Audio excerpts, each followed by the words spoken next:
Pour la réparation d'aujourd'hui, je vous propose de faire un bond dans le passé. On va aller dans les années 90 et on va réparer ce caméscope.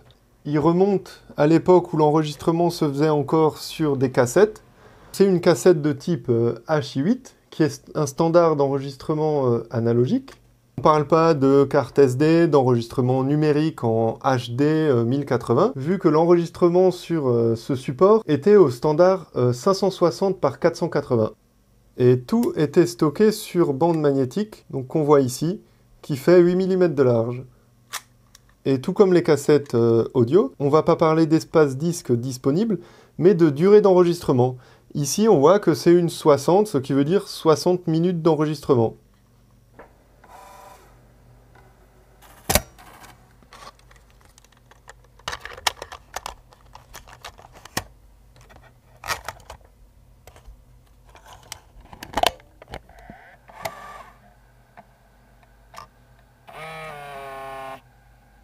Donc j'ai inséré la cassette et lui me dit tout de suite éjecte. J'ai aucun moyen de lecture.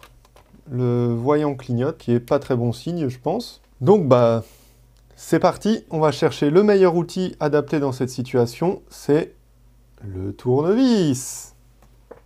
Alors voilà, j'ai déjà démonté la partie du dessus. Et j'ai déjà vu quelque chose qui peut potentiellement poser problème. Je pense que vous le voyez. On voit des toutes petites traces de corrosion ici, d'oxydation.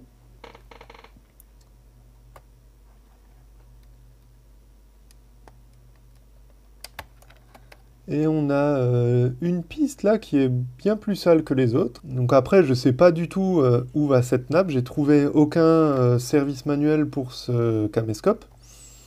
Mais on peut soupçonner que ça aille sur la motorisation derrière, qu'une information d'un capteur ne revient pas, que ce soit le capteur qui indique si oui ou non la cassette est bien insérée. Et donc il y a une information qui ne se transmet pas. Donc, je vais déjà nettoyer ce contact et on va voir après le résultat.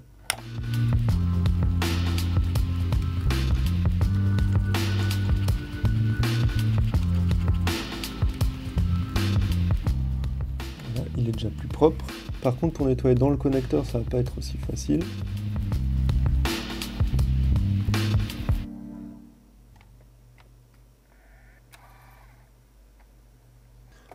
Problème toujours là.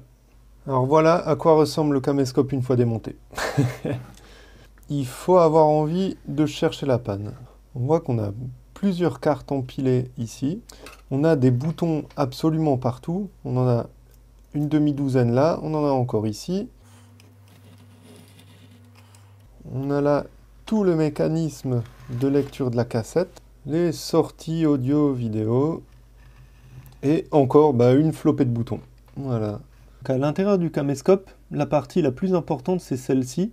C'est ce qu'on appelle le tambour de tête. Donc on voit le tambour ici d'un peu plus près. Et les têtes, on les remarque par l'interstice qu'il y a dans le tambour. Donc il y a une tête ici, une autre là, encore une. Maintenant qu'on voit bien à l'intérieur, on va refaire un essai.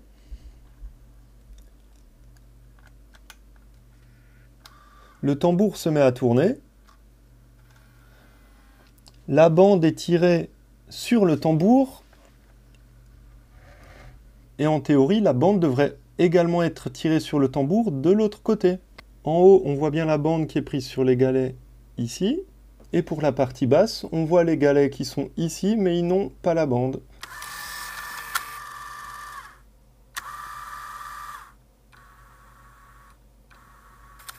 Ici, sur la partie haute, les deux galets sont bien revenus.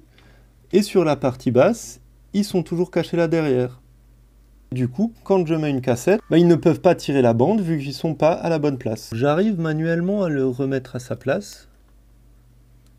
Alors il vient assez facilement, j'ai peur que le mécanisme derrière ait quelque chose. On va refaire le test. Donc là on voit que la bande passe bien devant les deux galets.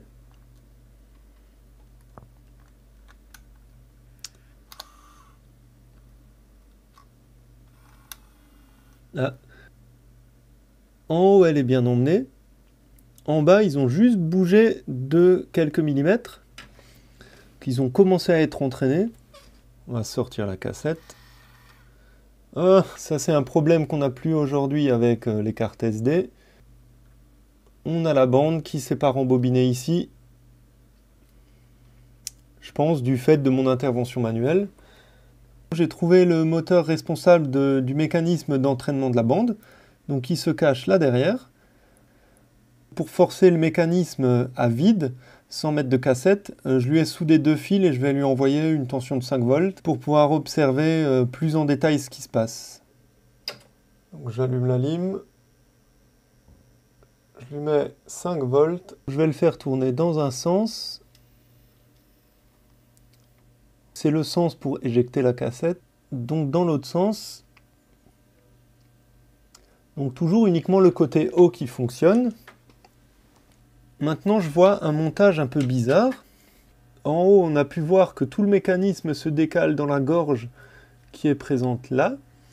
Et en bas rien ne se passe dans cette gorge là. Je pense que cette gorge est là pour déplacer tout le mécanisme qui est censé attirer la bande sur le rouleau. On voit cette fourchette. D'après moi, il manque un axe à travers pour qu'elle puisse se déplacer en fonction de l'avancement du moteur. Et elle devrait en même temps amener tout le reste du mécanisme avec elle. Donc j'ai manuellement replacé la fourchette ici. Et on voit que quand je remets en route, on a une tige ici qui se présente. Et je pense que celle-ci est censée emmener la fourchette à l'autre bout. Alors en continuant de démonter le caméscope pour accéder à l'arrière de la partie mécanique, je suis tombé sur ça. Donc on voit, c'est un liquide. Les composants ont l'air d'être encore entiers en dessous. Donc ça me fait de suite penser à un condensateur qui a coulé. Je vais essayer de voir d'où ça vient. Alors en regardant un peu plus loin, on voit que sur la platine additionnelle ici, qui est juste connectée sur la carte précédente, on a le même souci ici. On a du liquide là. On en a un petit peu ici. Et on voit même que ce condensateur a déjà commencé à s'oxyder. Après, le liquide peut très bien passer de cette carte à celle du dessous par les trous qu'il y a ici dans le PCB. Maintenant, c'est bizarre qu'il arrive jusqu'à cette zone-là sans passer à côté. Bon, après, je ne sais pas comment le caméscope a été stocké pendant une paire d'années. Peut-être que ce liquide a simplement coulé ici et est allé jusque-là, je ne sais pas. Je vais essayer de voir plus exactement d'où ça vient et je pense qu'il y a quelques condensateurs à tester. Je vous avais parlé avant d'une tige qui m'avait l'air bizarrement de bouger. Donc je vais la sortir.